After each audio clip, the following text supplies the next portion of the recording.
పూర్వం అమరశక్తి అనే రాజు సమర్థవంతంగా రాజ్యం పాలించేవాడు. ప్రజలు సుఖశాంతులతో ఆనందంగా జీవించేవారు.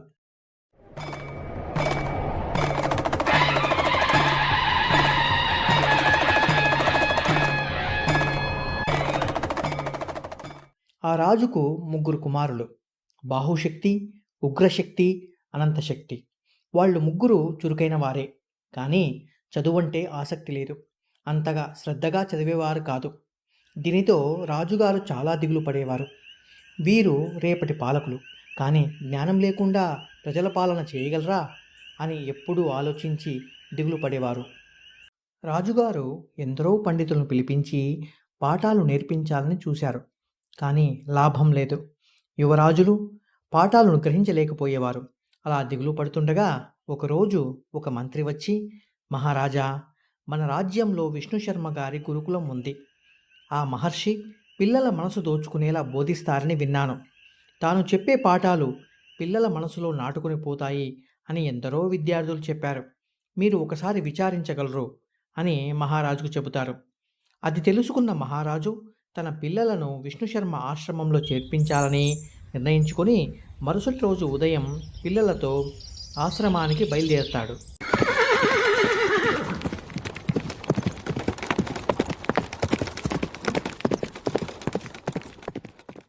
విష్ణుశర్మ ఆశ్రమం చుట్టూ పచ్చటి చెట్లు, రకరకాల పూలు, ఇంకా కుందేళ్ళు, జింకలు, పావురాలు, నెమళ్ల శబ్దాలతో కలకలలాడుతోంది.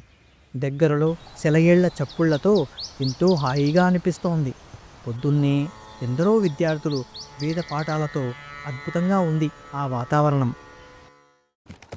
మహారాజు రథం ఆశ్రమానికి రావడం చూసి ఒక శిష్యుడు ఆశ్రమంలోనికి వెళ్ళి, గురుదేవా, మహారాజు గారు వారి కుమారులు వచ్చారు అని చెబుతాడు. విష్ణుశర్మ తల ఎత్తి చూడగా మహారాజు ముందుకు వచ్చి చేతులు జోడించి వినమ్రంగా, గురుదేవా, మీకు నా నమస్సుమాంజలి. మీ ఆశ్రమానికి రావటం హాయిగా ఉంది. ఆ సరస్వతి ఆలయానికి వచ్చినట్టుగా ఉంది అని అంటాడు. దానికి విష్ణుశర్మ, మహారాజా, మీరు యువరాజులతో ఆశ్రమానికి కలిసి రావటం నాకు సంతోషాన్ని కలిగించింది అని చెప్పి యువరాజులకు ఆశ్రమం అంతా తిప్పి చూపించండి అని తన శిష్యులకు చెబుతాడు. యువరాజులు ఇంకా శిష్యులు వెళ్ళాక విష్ణుశర్మ, మహారాజా, మీ ముఖంలో ఏదో తెలియని దిగులు కనిపిస్తోంది. మీ రాకకు కారణం చెప్పండి అని చెబుతాడు. అప్పుడు మహారాజు, గురుదేవా, నా కుమారులు చురుకైన వారే. ఆటపాటల్లో ఒకరి మీద ఒకరు పోటీ పడి ఆడతారు. ఎందుకో చదువుల్లో వెనకబడుతున్నారు. చదువు మీద ధ్యాసే ఉండదు, ఏదీ గుర్తుండదు అంటారు. ఎప్పుడూ ఆటలు ఆడుతూ కాలక్షేపం చేస్తూ ఉంటారు. ఎందరో గురువులు ప్రయత్నించారు, కానీ వారిని దారిలో పెట్టలేకపోయారు అని అన్నాడు. అందుకు విష్ణుశర్మ నవ్వుతూ, మహారాజా, చదువు అనేది పుస్తకాలతో ఉండదు, అది మనిషి దృష్టిలో ఉంటుంది. పిల్లలు పాఠాలు కంఠస్థం చేస్తే ఏమీ ఉపయోగం ఉండదు, విని మరిచిపోతారు. కానీ కథలతో చూసే జీవితాన్ని ఎవరూ మరిచిపోరు. వీరిని ఈ ఆశ్రమంలో 1 సంవత్సరం వదిలి వెళ్ళండి. వీరి బాధ్యత నేను తీసుకుంటాను. వీరికి కథల రూపంలో రాజధర్మం, వ్యూహం బోధించి వీరిని ప్రయోజకులను చేస్తాను అని తెలిపాడు.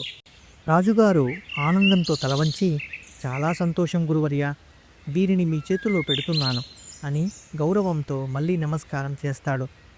ఇంతలో రాకుమారులు మహారాజును చూసి, నాన్నగారు, ఈ ఆశ్రమము మాకు చాలా నచ్చింది అని ఆనందంగా చెబుతారు. అప్పుడు మహారాజు, సంతోషం, అయితే మీరు కొద్ది రోజులు ఈ ఆశ్రమంలో గడపండి. ఇక్కడి పక్షులు, జంతువులతో ఆడుకోండి. ఈ గురువుగారు మీకు పితృ సమానులు. వీరు చెప్పినట్టు వినండి. నేను వీలు చూసుకొని వస్తూ ఉంటాను అని చెప్పి మహారాజు రథంలో బయలుదేరుతాడు.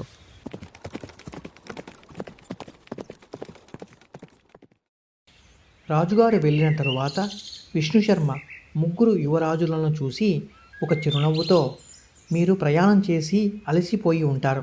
ఈరోజు ఈ ఆశ్రమం అంతా చూడండి. ఈ చెట్లు, జంతువులు, పక్షులతో ఆడుకోండి. ఈవేళ ఎటువంటి చదువులు లేవు. ఇక్కడ చదువు అనేది పుస్తకాలతో ఉండదు, ప్రకృతిలో ఉంటుంది. మనస్సు ప్రశాంతంగా ఉన్నప్పుడే జ్ఞానం కలుగుతుంది. విశ్రాంతి తీసుకోండి. రేపటి సూర్యోదయ వేళకి కలుద్దాం. మీరు యువరాజులే అయినా ఆ సరస్వతీదేవి ముందు అందరూ సమానమే. మీరు అందరు విద్యార్థుల్లాగానే ఈ ఆశ్రమం పద్ధతులు పాటించవలసి ఉంటుంది అని చెబుతాడు. ఈ వీడియో మీకు నచ్చినట్లయితే లైక్ చేయండి, షేర్ చేయండి, ఇంకా మా వీడియో గురించి కామెంట్ పెట్టండి. లర్నర్స్ గురువుకు సబ్స్క్రైబ్ చేయండి.